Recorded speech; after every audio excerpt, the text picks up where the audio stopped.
pledge allegiance to the flag of the United States of America and to the republic for which it stands, one nation, under God, indivisible, with liberty and justice for all. 3.0 is a roll call of school board members. Let's see, we have King and Pache are absent tonight, but we still got a quorum, so we're gonna move forward with board business. 4.0 is communications and reports, and I see we got some young fellers here.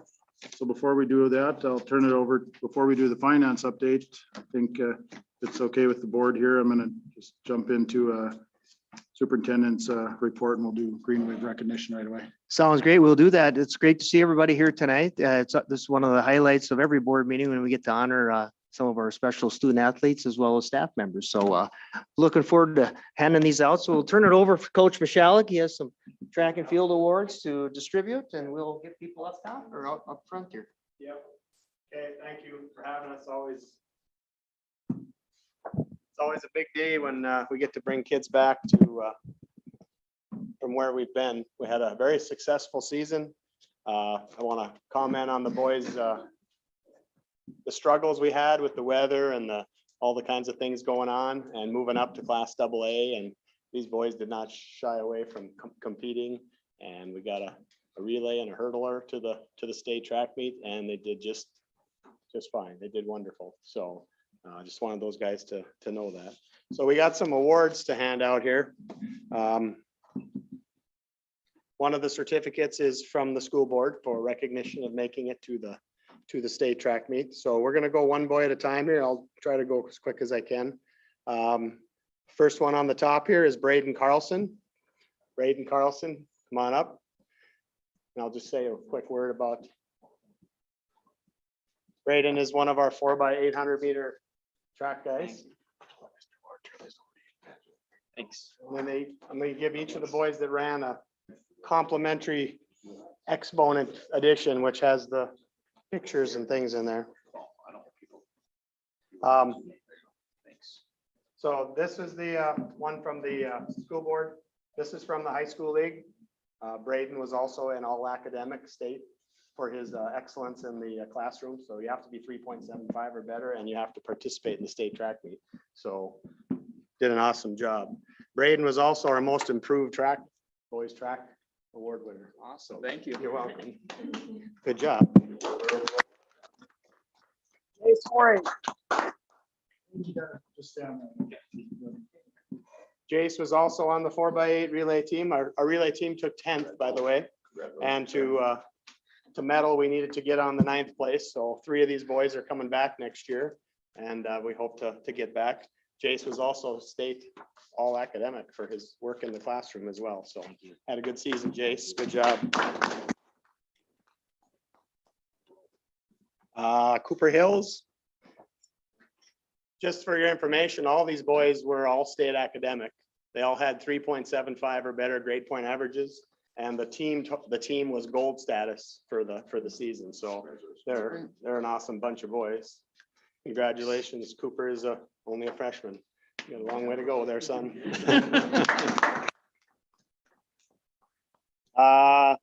Cooper Smith was our hurdler. He's going to get all kinds of things here. Obviously all state academic, but if you get on the podium, he finished 8th place in the hurdles, time of 41.49, 8th place, gets you are all state as a track and field athlete. So awesome. You also got voted as the hardest worker on our track team. So you get a pile of stuff too. Forward to seeing you next year. Nate Afshari. Nate fell a little bit short in his bid to be at the state track meet, but because of his performance throughout the year, they have certain standards. And so he was awarded academic all state as well for your work in the classroom and on the track. Thank you. So Nate's going to UND next year. So good luck to him.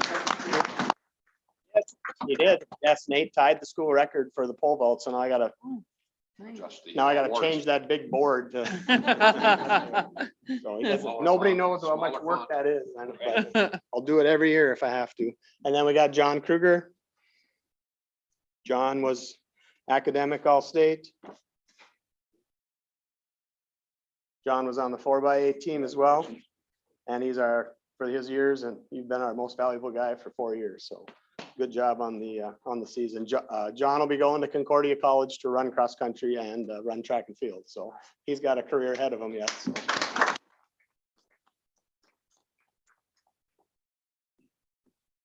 School board meetings as John's been to, he probably could be on the school board. Yeah. All this AAA awards and things like that. Yep. Maybe you want to do that Well, one. we have a special award here today, Coach Heisler, who we recruited from Red River, right? After leaving there, where actually she just attended the National Coaches Convention in Iowa, right? Yep, so that was quite the honor. And she was also named the Section 8 AA Assistant Boys Track and Field Coach of the Year, so Yeah. congratulations. Here, take a picture. We'll Didn't take take some. long for them to figure out quality coaches. And the boys wanted you guys to have one of these as Oh. well. Thank you, appreciate it very much. Yeah. They're an XL or a- Gotta get your voice together.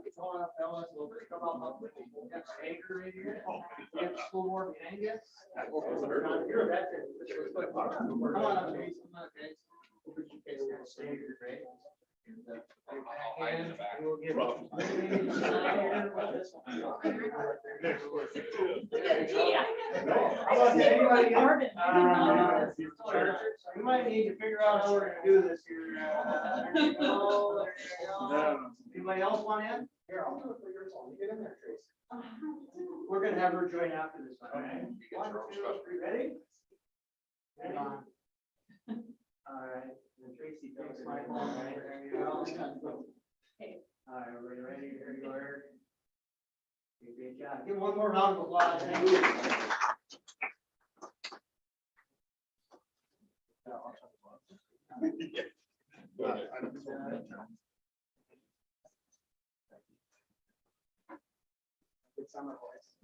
Congrats again, boys.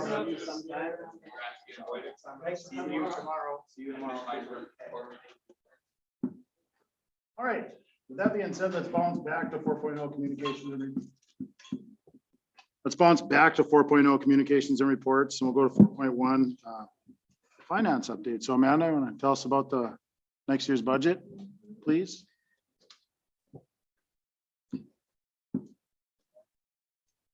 Is there a copy of that somewhere, Nancy? There we go. There should be a hard copy, but there's one in board book as well. Yes. Yeah. So I have just the overview of the There's not a budget hard copy. in there, and I added some notes. So right now the budget is pretty conservative. If you take out the construction fund, which we still have some money left to pay on some various projects, I have a budget of a deficit of 838,000, but I think it's pretty conservative, and I wrote some notes on why. There's a lot of unknowns. One of the things. 1 second, Amanda. It's down under district business. If you go down to the district business, there's a attachment there. So, okay. Thank you.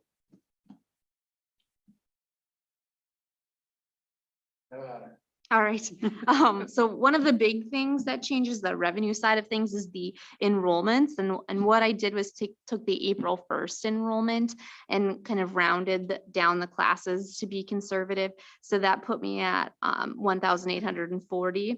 And if you look from our year to year, you know, when Mr. Kolnis gives us the historical data, last year we went from the beginning of the year at 1,923 down to 1,858.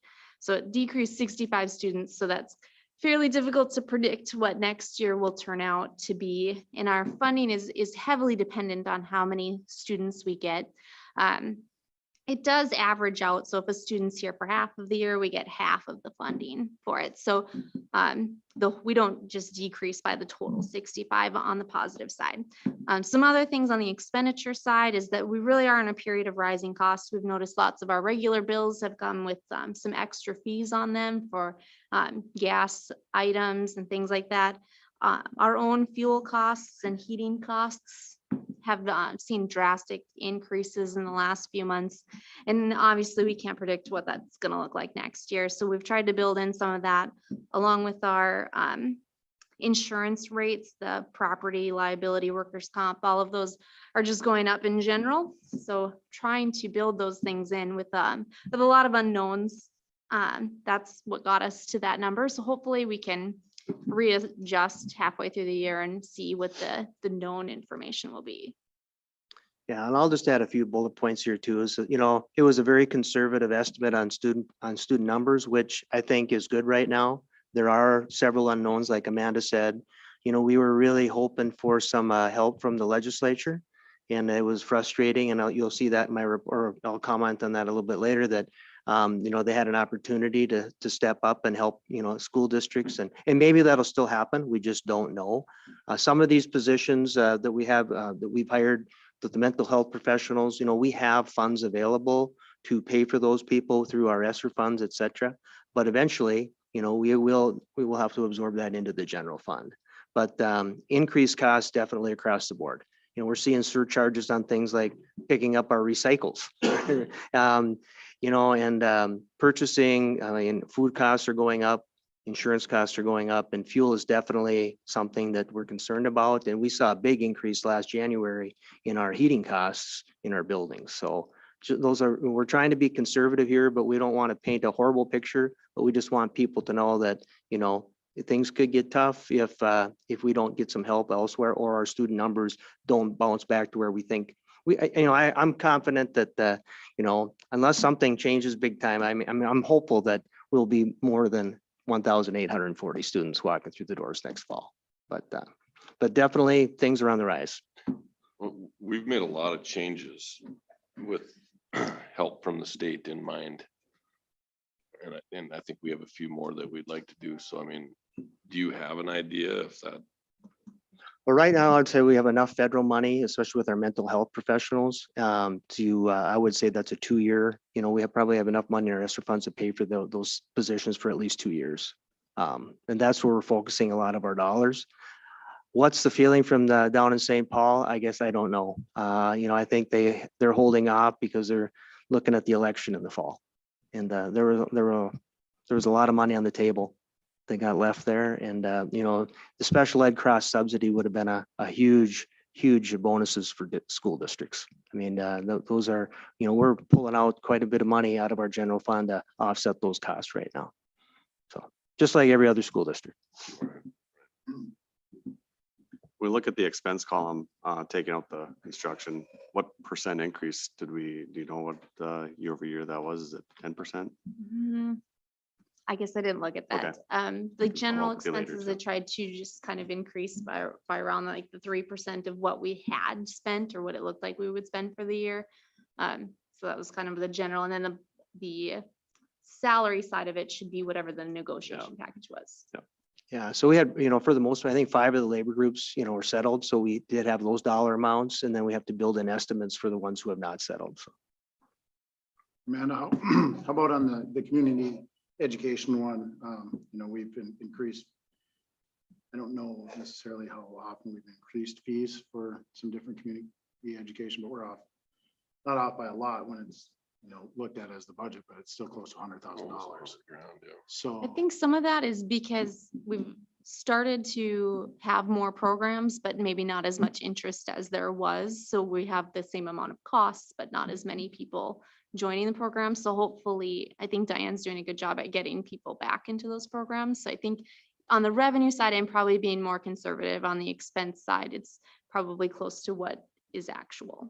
yeah, and Superintendent Colas, I mean, you manage that, or the group manages that. We have a community education director, but we're not just creating classes to have classes. No, this is more, I say, related to preschool. Okay. You know, we've invested heavily in preschool, and there's, you know, we have increased fees now in the last 2 years, trying to catch up there, and it's getting better, but that's where a majority of that comes from. Are the increased fees included in here? I don't know if Diane had those set. So I believe it would probably just be a similar number to what we had in the current year. Yeah, for we revenue. We just voted for those Yeah. a couple meetings ago. Yeah, so that's something that we'll probably adjust when we do the updated budget. We'll make sure that we have those numbers in there once she knows what her student population will be. So we'll be able to update that budget number. That'll bring it pretty close to balanced. And I think it's gonna help out because there are definitely, there was an increase in fees there, so. But some of our students, there won't be funding. I mean, there are some that, come on a sliding scale, et cetera, but. And I know that she's had, her enrollment, I mean, they're close to being pretty full right now, so, yeah. Any other questions for Amanda? We have discussion time when we bring it on the agenda, but we can talk about it now too if need be. Thanks, Amanda. Thank you. Appreciate Thank it. you. All right, we'll move directly into 4.2 Administration Department Head reports. So scratch green wave recognition, we already did that. So Yep. Lieutenant Colness, it's all yours. Well, I'd just say legislatively, I'm frustrated. I mean, we were hopeful there would be a special session, but it sounds like that's not going to happen. If something does happen, education probably won't be a part of that discussion. So we'll wait and see what happens in the fall with the election, and hopefully we get some help down the road. Staffing updates, I continue to keep that spreadsheet updated. There have been some hires, and you've seen that they've all come through the school board, so but we are still looking for special education teachers. We are monitoring grade level enrollment to see if we need to add another section. We're doing some shifting around in our title program. So we're continuing to look for staff members. We did offer the speech language pathologist position to the top candidate, but I received a phone call this afternoon and that person decided to take a position at another location. So we'll be looking at our other, but we did have multiple candidates for that. So hopefully we can land a person in the near future, but we'll just continue to keep you updated. But we are looking for special education teachers in several of our buildings. Did I miss anything? Brian, Jill, Soraya? Okay, but that spreadsheet's been shared with you and I'll just do my best to keep it I updated. saw this afternoon, that we had those hires for grade school. Are we filled in grade school now? As of right now, we are. Okay. Yep. All right. Northland Community and Technical College, we've been in a partnership for the last several years with food service, and just due to it's tough to cash flow with increased costs and staffing, and COVID didn't help. Northland they did come through and they like last year, the deficit out there was higher than anticipated, and they did backfill and pay us for that. And we have sent them a bill now for this last year, so we're hoping we're even there, but also staffing. So we've had several staff openings for food service, and both of the employees that were out at Northland were offered positions. One is currently, I don't know if she's officially accepted or not, but I know she's talked to Karen, but one also is looking at other opportunities outside the district. But staffing is tough, and also just, increased costs. It's just hard to cash flow. So we have let Northland know that my recommendation is to not renew the contract and to move in another direction. And it's been a great partnership and we enjoy working with them. It's just very difficult, like I said, to cash flow that particular at this time. School board elections, the timeline was shared with you. Just a reminder that the filing period will be from August 2nd through the 16th.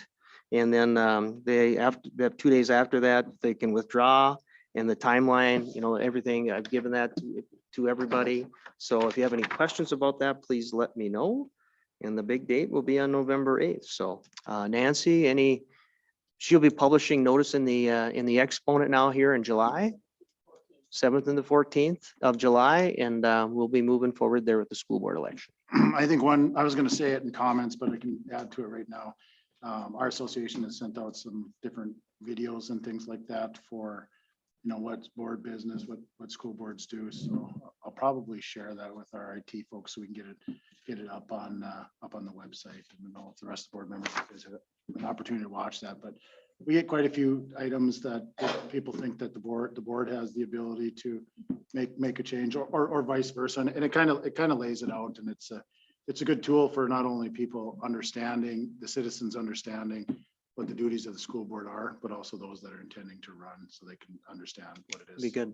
I'll share that with the IT staff, and as long as I can find it. Yeah, if you find that, or if you share with Nancy or myself too, we can get it on our website for people to view. I think it came from MSB like 3 weeks ago or something, where they were pushing for individuals to run for office. On a less positive note, property liability and workman's comp insurance renewal is up here in July. And, we anticipated an increase because that's the industry right now. I mean, we were told that there could be 10 to 15% increases just on the property and liability side because of what's happened in our country. Also, the cyber liability piece has been big, but the work comp for us has been probably the difference maker. Our mod factor jumped significantly. And so our work comp renewal went up about, probably 25+%. And Baller has done a good job of shopping and working with those companies, and the recommendation will be to go with EMC for next year. If we had renewed with our current our current carrier, the increase would have been close to $80,000 in premium for this year, for this coming year. But with the through negotiations and the price quote from EMC, it's a $28,000 increase in premium compared to last year. But, it's hard to say we feel good about that. But after looking at what it could have been, we have some things on the work comp side that are out of our control, and sometimes that happens. But our mod factor definitely jumped up, and that impacts rates. So Carla and I had a good meeting this afternoon with Tim Scarperud, and he offered too that if you have any questions, he would sure be more than willing to attend the meeting. We're going to ask you to formally approve the renewal on July 11th. But recommendation is to move to EMC as our insurance carrier for property liability and work comp for next year. Any questions on that one, or Did you say 20 grand? 28? 28. And when he looked at the renewal from our current carrier, originally it was $90,000 increase, but then they did a little shifting and dropped off 10,000. But I mean, that would be a significant hit. I do that all the time in sales too, start high. Yep. And final thing I'll talk about, fee schedules and lunch prices. We're working with, this is something that people aren't used to now. Lunch has been free for the last 2 years for our students, and now that is going away.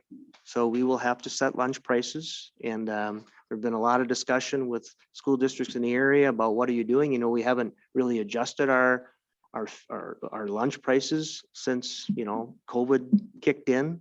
But we're going to have to take a look and see, compare it to other districts and see what's fair, and make sure that we can do our best to treat our students and families fair, but also to help with cash flow.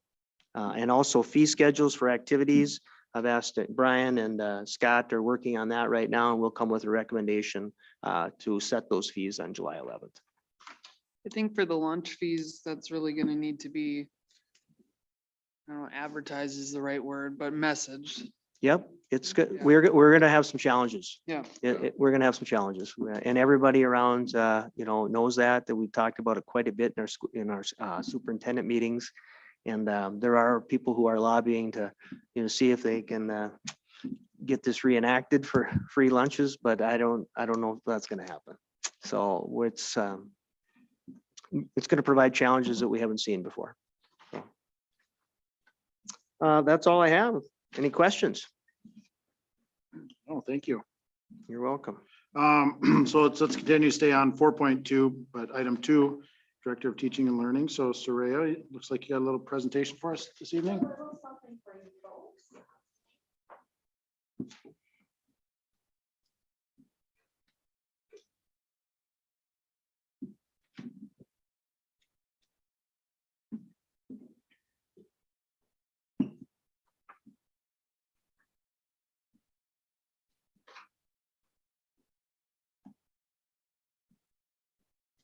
A second here to get my screen up.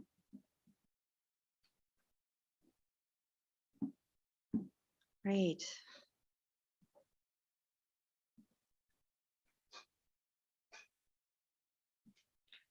So I just wanted to give you an update on achievement integration and our American Indian education programming, where we're at, and moving forward, what we probably need to think about. So I always like to ground us back in our mission and our vision of what we're supposed to be doing as a school district.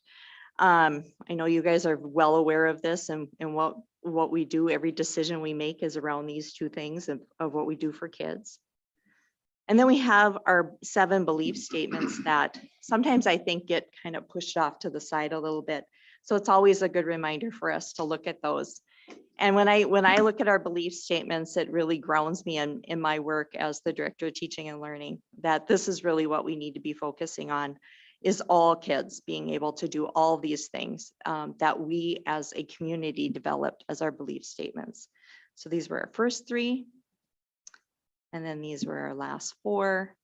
And I think tonight with what I'm talking about is making sure that all students can reach their highest potential. That's really what these 2 programs offer. And of course, those partnerships between school, family, and community. And everything goes back to the world's best workforce. This is a part of our strategic plan as well. These 5 goals that we have laid out in there. But these dollars are really pointed at the achievement gap and closing that gap up for kids. When we think about that. Achievement integration, these are the 4 big goals that are stated that we look at when we develop this programming. So achievement is one of those. Racial and economic integration, which we are an integrated school district. We have kids of diverse background that attend here. We don't have a segregated school. We have equitable opportunities for our kids. Kids are able to participate in anything that we have available. When we look at programming, we're always wondering who's participating, why are they participating, why are some kids not participating, and to see if there's any roadblocks there. That's what part of these dollars are about.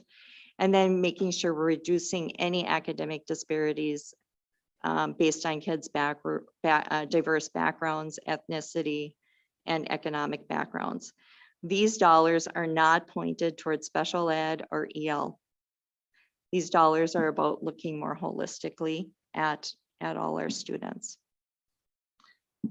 There's 4 things when we look at our achievement integration that we have to really think about, and that is who has access, who's represented in our programs, who's participating, and then what are the outcomes for kids. So when we talk about access, we want to know and make sure that kids have access to our high-level courses and who's able to participate in those, and why aren't kids all represented in those courses. So those are things, Brian and I have talked about this at the high school. We've talked about incorporating an 8th hour class that's a geometry class for kids to have access to those higher level courses alongside if they're behind. So we look at academic disparities, what is not present for some kids. We look at integration and teacher equity. We have to have 3 goals within this plan. Each one of those areas has to be addressed in the plan. So these are our goals that we have for the upcoming next year. And we have to tie it to our world's best workforce. So the first one is our academic disparity. And when we looked at our overall needs, what popped out was 6th, 7th, and 8th grade at Central Middle School, students who were behind in mathematics who needed some help to get them some tutoring, because we wanted to increase their proficiency and getting them closer to grade level. And our strategy for that is to use our MTSS teams that we have in place that Jennifer Modine is working really hard with, and to have our families involved. And what we have found is when we have a good connection to the family and they feel a part of that, we see better outcomes coming for kids when the family feels connected to what we're doing. So family engagement is the initiative that we would call this goal, making sure that parents are involved in the goal setting for the kids and they know exactly what's going on. So that's for next year. We always have to have an integration goal, and that our integration goal goes back to, we receive this money because Crookston is a racially isolated district. So we work with Thief River, who also receives this funding, who borders Crookston and us, and we have to do an integration project together. So when we sat down this year with Crookston and with Thief River, what we talked about is what is something we're all working towards that makes sense here for all of our kids. And everybody was working towards career and college readiness. And the other area we talked about is each of the high schools had an initiative, a career pathway, similar to what we're doing. But what are we doing at the middle level to help get kids prepared for that pathway coming into high school? So this goal that was set is to expose kids to businesses, speakers, different types of careers that are available, and to bring them on field trips to different area businesses in Crookston, Thief River, and in East Grand Forks. So that's really what the integration goal is about. So we would have a group of kids that would participate in that. Crookston would have a group of kids, and Thief River, and we would come together and they would listen to a speaker together, for example, and then they would have to do some activities together around whatever the speaker's topic was or whatever the business was that was available. And then we have another goal, the teacher equity goal, that we also need to put in place. And that, again, goes back to the achievement gaps closing.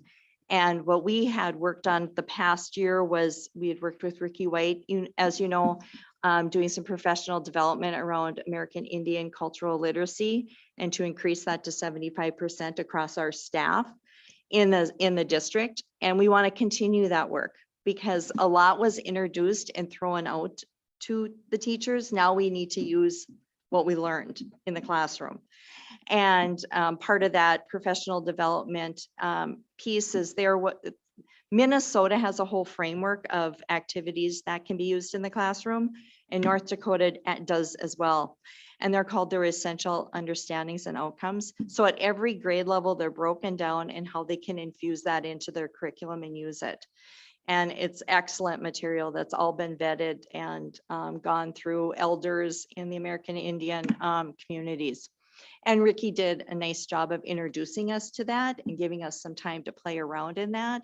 But we really didn't have enough time for teachers to really have time to really dig in and say, where does this fit? So when we think about this, in the past, what we were doing with our with our achievement integration dollars was we had success coaches in place. And we had Erica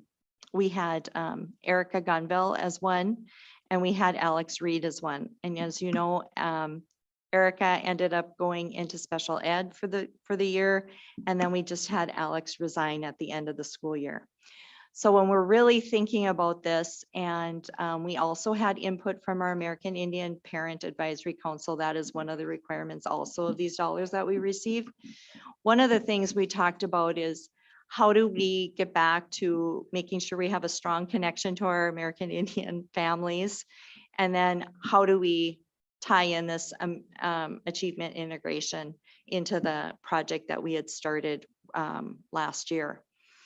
And it just makes sense to me that we would have somebody coordinating all that work.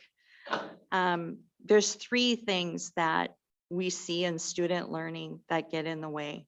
One is connection, that they feel like they don't have a relationship with the educator or with anybody at the school. The other one is capability, where we cap off maybe thinking they can't do it, or they themselves don't believe they can do it. Or the confidence. Kids don't necessarily have confidence in themselves in their learning either. So when we think about those three things, staff also feel that way when they're trying to integrate things that they've never done before. So having that direct person who can work directly with them to help them integrate our learnings and teachings into the classroom would just make really good sense. So we're just moving and adjusting money. We're not adding in. It's just, instead of having the success coach that we had in Alex Reed and an outside person like Ricky White leading our whole parent advisory council, putting those funds together to put this position in. So that's what I'm asking for this tonight, but any questions? Comments, concerns? Mike, you got any insight on this? I would say, Suri and I have talked a lot about it, and we feel it's a needed position. It would be more of a director role, somebody that's overseeing both programs at the same time. These are dedicated funds. It wouldn't be any additional costs, as we're just adjusting how we're using them. So, they have to be used for these purposes, and, I support the recommendation to move forward with advertising for this achievement integration and American Indian, basically coordinator or Mhm. director. So if we go back to the one, you don't have to go back, sorry, Mhm. the slideshow, the one where you talked about family involvement or whatever. Mhm. This is not just for specific, this is everywhere. Mhm. So I think Jill, this past year, I have too many kids, but I get emails and they were doing tutors or something like that, or math. This will be very similar to that. And then Mhm. if nobody's answering, you'd engage, or this individual would engage with With the family. me, for example. Right. Hey, this kid possibly needs some help, so reach out and try to get them to Right. jump on board. Okay. Right. And at some point in time, it may be even more than math. I mean, these are just the focuses right now. We're just gonna start somewhere. Yeah, and- just to start here and build the program. Yep. Well, thank you. Any other questions? Thank you. Yeah, thank you. Surya. Let's move on to 3. I don't have principals. We've got a couple of principals APs here. Anybody want to say anything?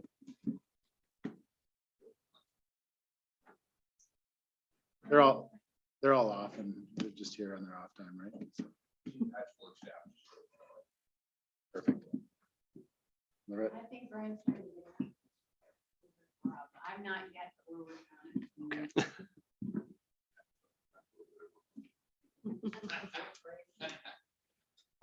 How about on your end? Summer school is set to go. like, Okay. really, like, all fast. Just looking forward to the outcome this week. I didn't mean to pick you guys out, but it's on here. It says principals and usually there's something under it. So you guys are here, so you're always welcome to talk. So thank you. Appreciate it. No department head reports. Any department heads here? Education. Nope. Let's move to 4.3 committee reports. Superintendent Colness.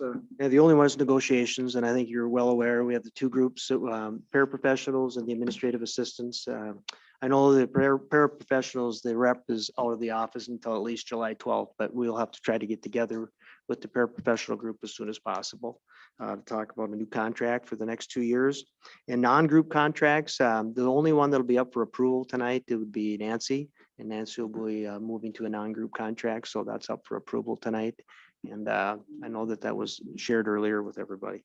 So the rest of the non-group contracts, please plan on, they'll be coming to the board on July 11th.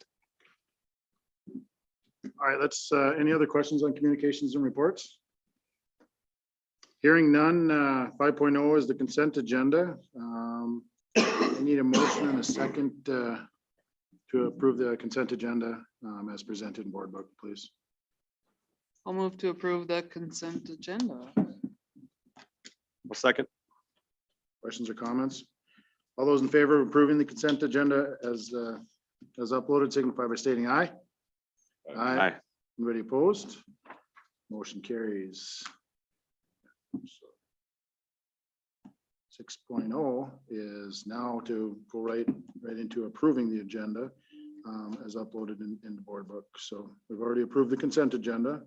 Anybody want to add anything to the agenda? Doesn't sound like we've talked about anything, so. I'll move to approve it as presented. I'll second. Questions, comments, all those in favor of approving the agenda as uploaded in the board book, signify by stating aye. Aye. Aye. Anybody opposed? Motion carries. So let's move on to district business. 7.0 is to approve the advertising of the Achievement and Integration American Indian Coordinator position. I'll move to approve. I'll second. Questions, comments? All right, all those in favor of approving the advertising for the Achievement Integration / American Indian Coordinator position, signify by stating aye. Aye. Aye. Anybody opposed? Motion carries. 7.2 is to approve the 2022 through 2024 superintendent of schools contracts. So Lynn, the three of us on the left side of you are on the negotiations committee, and we've sat down, worked out a contract with the superintendent, and I've shared the inner workings of the contract. It's uploaded in the board book, but with that being said, I'm gonna move to approve. I'll second. Questions or comments? All those in favor of approving 2022 through 2024 soup of schools contract signify by stating aye. Aye. Anybody opposed? Motion carries. 7.3 is to approve the non-group individual contracts. So I will turn this over to Superintendent Colness. He kind of gave us a little update, but. Yep. The only position up for approval tonight would be the administrative assistant to the superintendent contract for the 22-23 school year. I'll move to approve. I'll second. Questions or comments on approving the non-group individual contracts? All right. Hearing none, all those in favor signify by stating aye. Aye. Anybody opposed? Motion carries. 7.0 is to approve the FY23 budget. So Amanda shared that with us, so I'll entertain a motion. I'll make the motion. I'll second. Questions or comments on the FY23 budget? All those in favor of approving signify by stating aye. Aye. Anybody opposed? Motion carries. 8.0 is payment of claims and accounts. Got to pay the bills. I'll move to approve the payment of K-12 bills numbers 123-100 through 123-131 in the amount of $194,601.12. I'll second. Questions or comments on the bills that have been uploaded in the board book? All right, all those in favor of approving payment of claims and accounts signify by stating aye. Aye. Anybody opposed? Motion carries. 9.0 is board member comments. And then we'll start with you. Got any? No, I don't. Just extra kudos to the guys who were here earlier from track and field, and it was pretty special to see with all of them academic as well. So no, I don't have anything else. Eric? Nope, nothing else. Yeah. I heard a little caution in your, or I don't want to say cautious or nervousness around the budget. Do you feel we good? Yeah, I mean, I don't like seeing a $800,000 deficit there, but I know that when the budget was built, that we're taking a very conservative approach.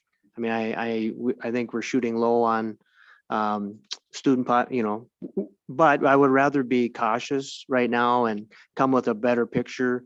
And when we see the students walk through the door in the fall, but I also want to make sure people are aware that, just like every business around and family expenses, everything is, costing more money. And it's not just 2 or 3%, it's significant. And the impact of, fuel costs, I mean, that's not 10% of our budget, but it's a big number, and our insurance costs are not going to go down, whether it be property liability, work comp, or health, they're going to continue to grow. So we just have to be aware of that. And if we're getting 2% increases from the state and our expenses are going up by 4 or 5%, eventually things do tend to change. So there could be some challenging times. However, we're always looking at this to see what kind of adjustments we can make, but we always want to put the students first and make the best decisions we can for our students, families, and our staff members. So, but there could become a time where there might have to be some difficult decisions. So people have to be aware of that. That's all I had. All right. Well, those were going to be some of my questions, but you answered it in your comments. So I have nothing else. So 10.0 is the next regular Board of Ed is scheduled for July 11th at 5:30 p.m.